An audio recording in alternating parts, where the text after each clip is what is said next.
Uttarakhand prime में आप सभी का स्वागत है। मुख्यमंत्री पुष्कर सिंह धामी ने बोधिसत्व कार्यक्रम के तहत युवाओं, महिलाओं और सामाजिक संगठनों से संवाद किया है। प्रदेश की पारिस्थितिकी और आर्थिकी पर आधारित विकास का मॉडल तैयार करने के लिए मुख्यमंत्री की ओर से लगातार जनसंवाद किया जा रहा है। सीएम धामी ने कहा कि राज्य में महिला स्वयं सहायता समूहों को 20 लाख तक का ब्याज रहित लोन दिया जाएगा। मुख्यमंत्री आवास में आयोजित संवाद कार्यक्रम में मुख्यमंत्री पुष्कर सिंह धामी ने यह घोषणा की है। संवाद कार्यक्रम में महिलाओं ने सीएम से कहा कि 5 लाख की सीमा में कई कार्य नहीं हो पा रहे। इस पर मुख्यमंत्री ने अधिकारियों को निर्देश दिए।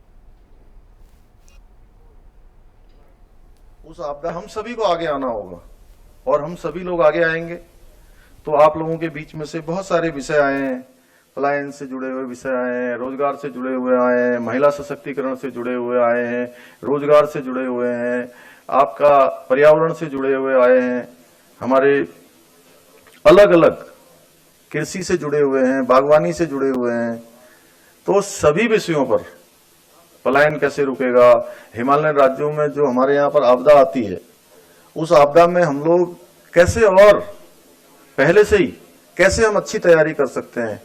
क्योंकि आपदाओं को हम नहीं बदल सकते, लेकिन आपदाओं के खतरों को हम कम कर सकते हैं, उसकी रोकथाम कर सकते हैं। जैसे इस बार की आपदा में जो 18 और 19 अक्टूबर को आई, तो मैं उस दिन 17 अक्टूबर को मैं अयोध्या में था और प्रातःकाल मुझे बताया गया सवेरे 7 बजे कि आज शाम से, रात से और 18 और 19 तारीख को 2 दिन बहुत बड़ी आपदा आने वाली है, बहुत बड़ी वृष्टि होने वाली है। तो मैंने वहीं से सबसे पहले सभी अधिकारियों से बात करी और अपना एक वीडियो संदेश वहां से मैंने बनाया और मैंने सभी लोगों को अलर्ट किया, सभी लोगों को सूचना दी।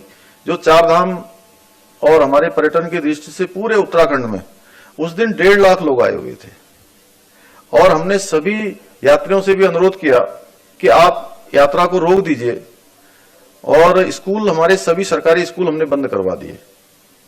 होटल वालों को भी सभी को हमने अनुरोध किया कि आप लोग जो है किसी को अभी जबरदस्ती मत निकालिए।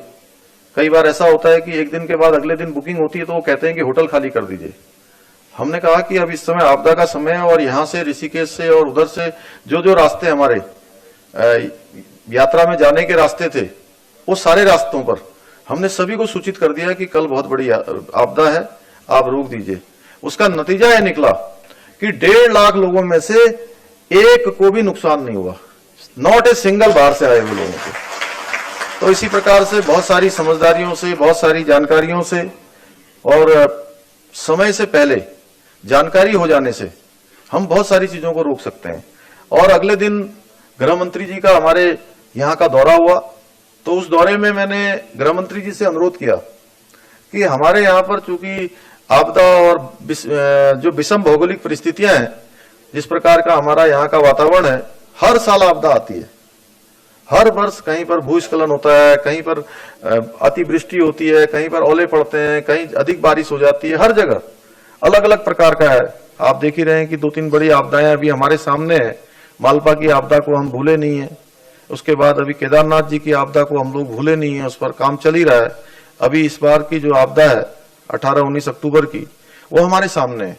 तो हमारे इस उत्तराखंड के अंदर एक ऐसा केंद्र बनाया जाना चाहिए जिससे कि आपदाओं को समय आते ही जो है उस पर वो अनुसंधान का काम करे और केवल उत्तराखंड के लिए नहीं, वो पूरे देश के लिए काम करे। तो ये सुझाव ये भारत सरकार को हमने लिखित रूप से दे दिया है और उस पर निश्चित रूप से जल्दी ही कार्रवाई होगी। कोई ना कोई केंद्र केवल उत्तराखंड के साथ साथ पूरे देश के लिए वो काम करेगा इस क्षेत्र में।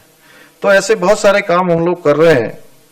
एक हिमालयन राज्य की दृष्टि से उत्तराखंड का सर्वश्रेष्ठ होना इस बात पर निर्भर नहीं करता है कि यहाँ पर विकास किस गति से हो रहा है, बल्कि इस बात पर निर्भर करता है कि यहाँ का भौगोलिक, सांस्कृतिक एवं आध्यात्मिक जितनी भी चीजें हैं उसको ध्यान में रखकर विकास हो रहा है कि नहीं हो रहा है।